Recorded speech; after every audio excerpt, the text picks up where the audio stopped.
La ZEP. Ta bulle d'expression.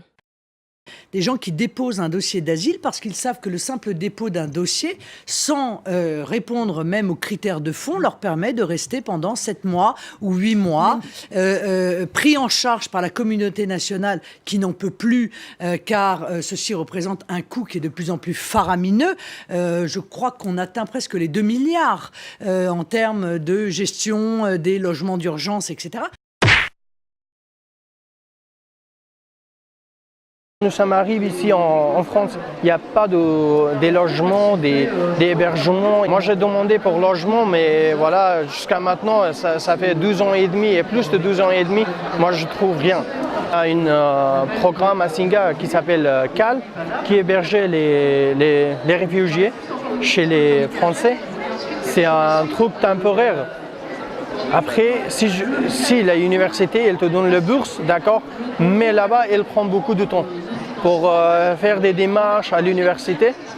Et en plus, le logement d'étudiants aussi, on n'est pas sûr qu'ils vont te donner ou non. Alors qu'on trouve, en claquant des doigts, des dizaines de milliers de logements pour les migrants. Il se trouve chez nous des idiots utiles. Des relais, des complices plus ou moins conscients qui, par lâcheté, aveuglement ou cupidité, facilitent ces entreprises d'installation de cette idéologie barbare ennemie de la France. Et on est devenus très vite très proches, très amis, justement avec ce point commun, lui qui voulait apprendre le français et moi qui voulais apprendre du coup l'ourdou. On a regardé des films ensemble, il m'a emmené au cinéma, donc voir des films de Bollywood, moi je l'ai emmené voir des films français. Aujourd'hui, on est tous les deux très ouverts, on apprend tous les jours un peu plus sur la culture de l'un et de l'autre et c'est une expérience très enrichissante et qui me fait voyager aussi. Un asservissement d'abord mental, qui s'opère par la désaffiliation, par l'isolement, par la dissolution des liens traditionnels.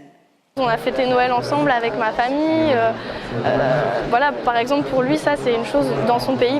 Il y a des gens qui diraient que c'est haram, que c'est interdit de fêter Noël.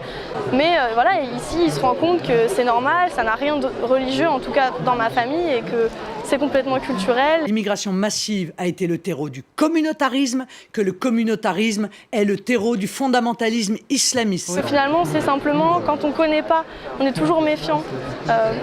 Mais une fois qu'on est au contact de l'autre, on comprend tout. La ZEP. Ta bulle d'expression.